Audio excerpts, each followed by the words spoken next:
Medyo late tayo ha, kasi offline. At dahil ikaw ang una kong client na babae today, may tanong ako sa'yo. Madali lang naman to for our daily reviewer. Meron kasi tayong daily reviewer na binibigay. Isa, bawat isang araw. Sa'yo, eto. Ang tanong ay ito.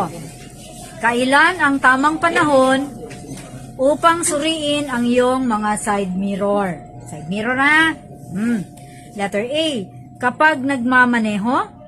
Letter B, sa pagsakay? Or letter C, habang lumiliko? Ayusin, suriin kung okay ba? Ha? Kailan? Before ka mag-start, sa pagsakay. Sa pagsakay. Letter B. Sa pagsakay mo pa lang, suriin mo na iyong side mirror. Nakapark ka, di ba?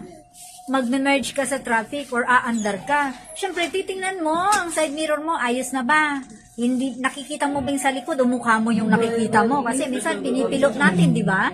Oh, so ayusin mo, and then tingnan mo kung libre ang likod bago ka tumuloy.